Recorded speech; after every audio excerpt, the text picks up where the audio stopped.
Assalamualaikum warahmatullahi wabarakatuh, teman-teman setia, teman-teman multimedia, dan teman-teman yang masih aktif menyaksikan tayangan channel saya ucapkan terima kasih banyak atas view-nya. Dan di kesempatan video kali ini, mari kita sama-sama kembali mengulas pembelajaran yang telah berlangsung selama ini. Ya, saya mengisi mata pelajaran simulasi dan komunikasi digital, di mana di pertemuan sebelumnya saya berikan beberapa kuesioner untuk teman-teman kelas 10 multimedia, tata busana dan produksi grafika isi.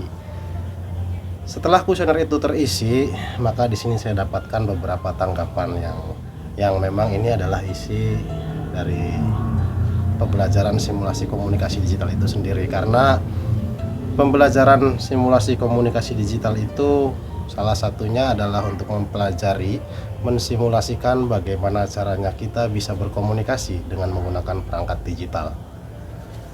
Oke, langsung saja kita simak beberapa tanggapan dari siswa-siswi kelas 10 multimedia, produksi grafika, dan tata busana yang telah masuk ke database saya.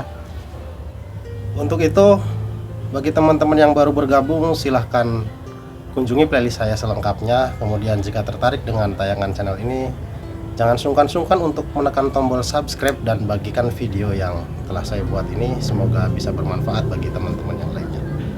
Oke, langsung saja tanpa berlama-lama kita mulai pembelajaran dengan metode on screen live. Ya, kita sama-sama untuk mempelajari, melihat apa yang teman-teman ungkapkan pada kuesioner yang telah saya berikan. Baik, saya sudah memasuki mode screen recorder dan saya tanyakan secara live untuk teman-teman yang telah mengisi kuesioner Siskomdik. Saya ucapkan terima kasih banyak atas partisipasinya. Semoga dengan langkah yang seperti ini tidak menjadikan kita putus dalam belajar dimanapun Anda berada gitu. Oke, langsung saja kita simak. Di pertemuan sebelumnya saya sudah berikan kuesioner. Ini dia kuesionernya ya. Ini dikhususkan untuk teman-teman kelas 10 multimedia, kemudian kelas 10 grafika, dan kelas 10 tata busana.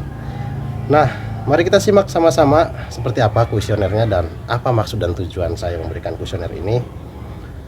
Langsung saja kita simak. Di sini sudah ada hasil polling. Nah, daftar siswa yang sudah masuk ini akan saya catat sebagai pekerjaan tugas ya. Terima kasih. Ini masih tercampur, belum saya ekspor ke Excel.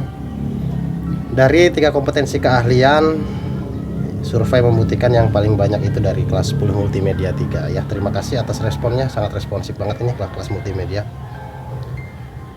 Dan pertanyaan pertama, di sini saya tanyakan bahwa selama 3 tahun di tingkat SMP, pernahkah Anda belajar dengan menggunakan komputer?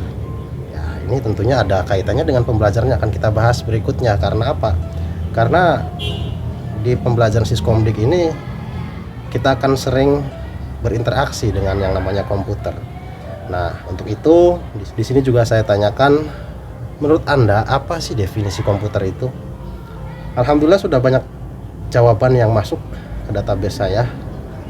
Adapun jawaban-jawaban yang agak sedikit nyeleneh gitu ya, nggak bisa ngasih definisi guys katanya. Oke, terima kasih.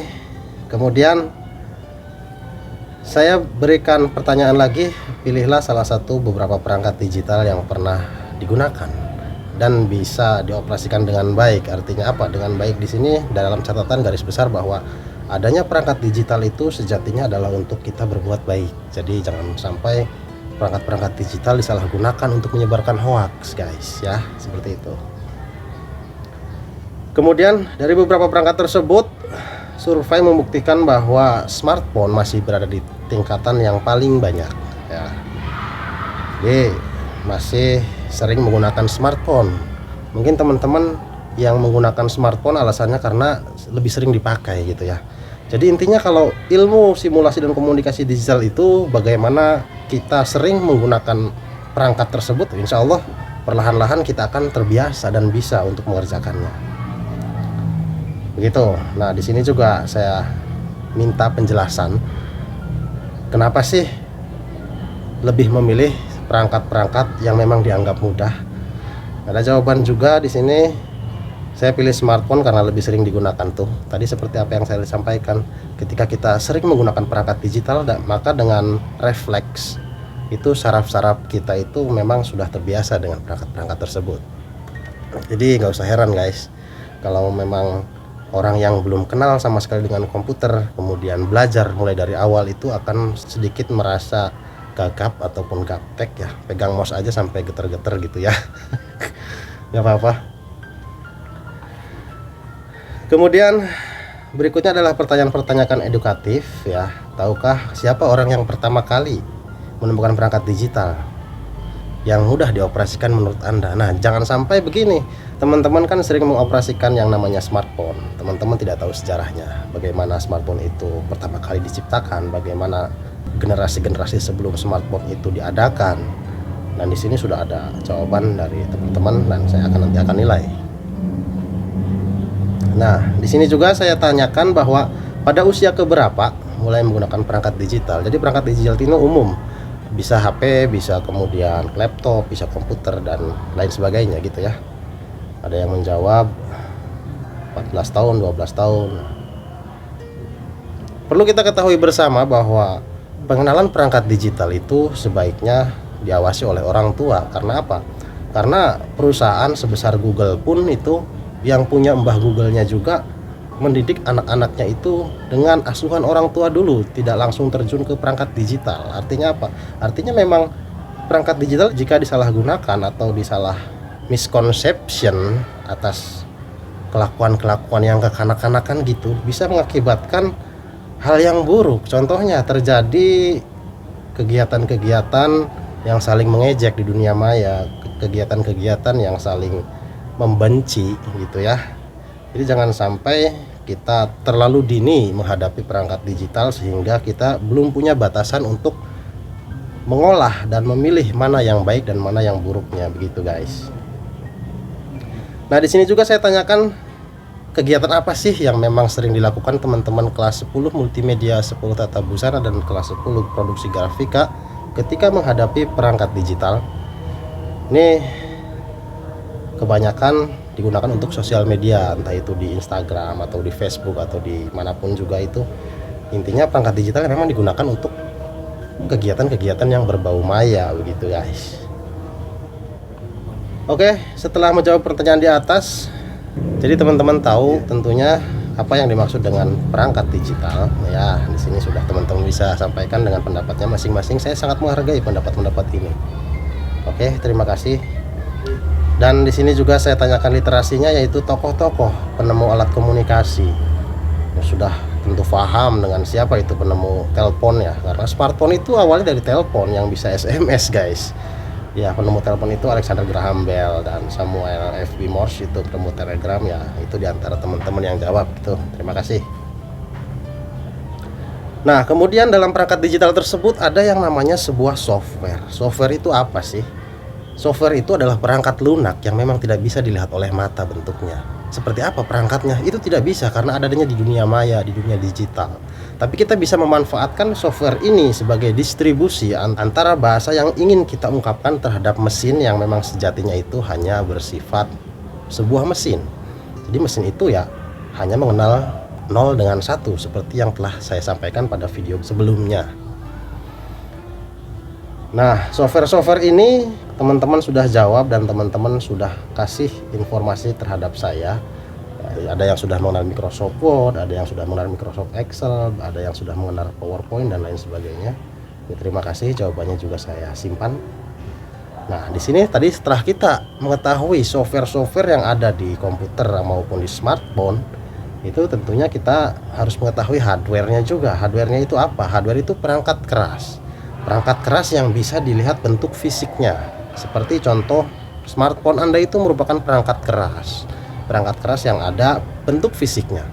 Kemudian yang namanya software itu Android-nya. Android itu tidak ada bentuk fisiknya tapi dia ada bentuk datanya gitu. Dan bisa dirasakan manfaatnya dan bisa kita nikmati segala fasilitas yang ada di situ.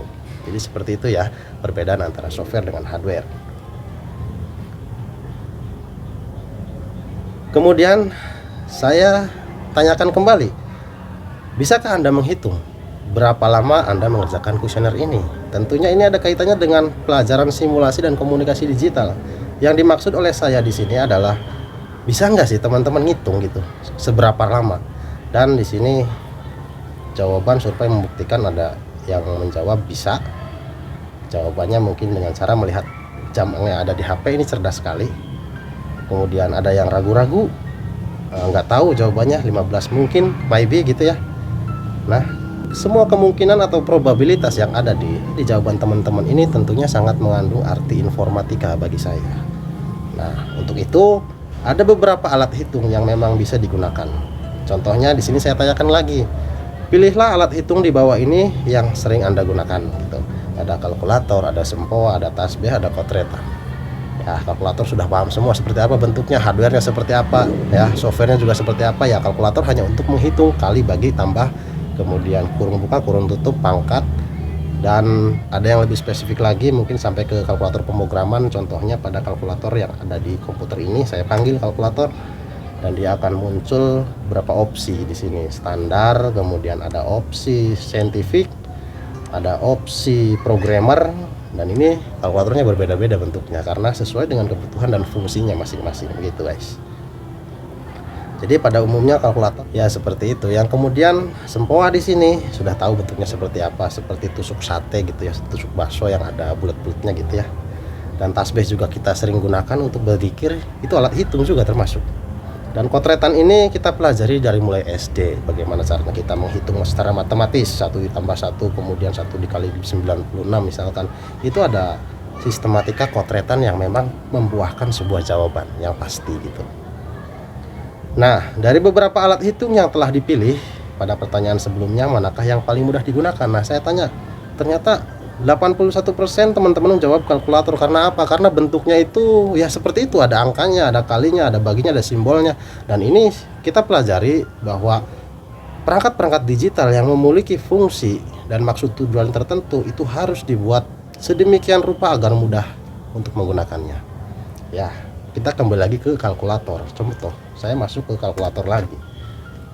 Ini kita bahas kalkulator dulu sebelum kita bahas teknik perhitungan yang memang lebih mendalam gitu ya. Nih pada kalkulator yang view-nya programmer ini ada yang namanya hex, itu artinya heksadesimal. Ada yang des, itu artinya desimal. Ada yang oct, itu artinya oktal, bilangan oktal. Ada yang bin, itu adalah bilangan biner. Nah, coba kita ketikkan angka 1. Itu bilangan 1 ini pada heksadesimal tercatat sebagai angka 1. Kemudian yang di desimalnya juga 1, dan di oktalnya juga 1, dan di binernya itu 00001. Karena apa? Karena biner itu 4 digit yang hanya memiliki arti 0 dengan 1. Contoh, saya ketikkan angka 2, maka yang akan muncul di biner itu 0010. Begitu pula seterusnya, ketika kita mengetikkan angka bilangan 14 misalkan, itu sudah berbeda polanya. Nah, pola-pola ini hanya terdapat pada kalkulator programmer. Berbeda fungsinya juga dengan kalkulator standar. Ini tidak ada, hanya ada memori plus, memori min, ini untuk mengingat-ingat subtract apa yang ingin tadi dibahas gitu ya maksudnya. Kemudian banyak sekali tipe-tipe kalkulator, silahkan teman-teman bisa pelajari sendiri. Kemudian bagaimana asiknya kita mengotak-atik angka. Kita kembali lagi ke pembelajaran berikutnya, dan saya tanyakan ini terakhir, tahukah Anda bahwa ada alat hitung yang bisa menghitung beberapa data seperti variabel, warna, konstanta, pernyataan, jangkauan, perkiraan, pengelompokan, konversi, dan pengolahan angka yang mempermudah manusia untuk memprediksi setiap kegiatannya. Contohnya begini, pada kegiatan multimedia itu kelas 12 sekarang kan sedang banyaknya syutingnya, bikin video. Itu pada kegiatan syuting tersebut terdapat penjadwalan kapan saatnya syuting, kapan saatnya kita mengedit, kapan saatnya kita membuat kompos. Kemudian untuk di bagian produksi grafika juga sangat menentukan bagaimana warna itu bisa diolah dengan menentukan seberapa banyak kadar warna merahnya, seberapa banyak kadar warna hijaunya, seberapa banyak kadar warna yang memang secara signifikan digunakan pada proses pengolahan dan pencetakan. Begitu juga pada kelas tata busana. Nah, sebelum kita memproduksi tata busana, tentunya kita membuat sebuah pola atau konsep. Nah, seberapa besar skalanya gitu, berapa banding berapa, bagaimana ukuran kancingnya, bagaimana ukuran kerah bajunya, dan bagaimana ukuran bordirannya. Itu ada alat untuk menghitungnya. Tidak serta-merta bordiran yang terdapat pada baju saya, contohnya ini, itu dibordir dengan seenaknya saja. Ini simetris bentuknya, ada dari sini, ada dari sini, sama. Ini adalah menggunakan perhitungan dan pengukuran, begitu guys. Jadi kita kembali lagi, bagi teman-teman yang mau mempelajari alat hitung tersebut, kita akan mengulas beberapa pembelajaran yang akan kita bahas pada pertemuan kali ini sebelum kita memulai praktek. Puji syukur alhamdulillah, pada kesempatan sebelumnya saya sudah mendapat persetujuan dari Kepala Program Kompetensi Produksi Grafika dan Tata Busana untuk mengadakan praktek. Nah, sebelum kita mulai praktek nih teman-teman, silahkan cari beberapa fungsi yang terdapat pada Microsoft Excel. Ada fungsi sum, ada fungsi if, ada fungsi average. Itu adalah fungsi-fungsi dasar yang memang sering kita gunakan untuk kegiatan-kegiatan praktikum yang lainnya juga. Dan tugasnya pada pertemuan hari ini adalah silahkan mencari beberapa fungsi yang bisa digunakan pada Microsoft Excel. Nanti kita akan bahas pada praktikum yang akan kita laksanakan. Oke, mungkin sekian dulu video keterangan dari saya. Semoga ini bermanfaat bagi teman-teman semua. Dan di akhir video saya akhiri, mohon maaf atas segala kekurangannya, dan wallahul muwaffiq ila aqwamit thoriq. Wassalamualaikum warahmatullahi wabarakatuh.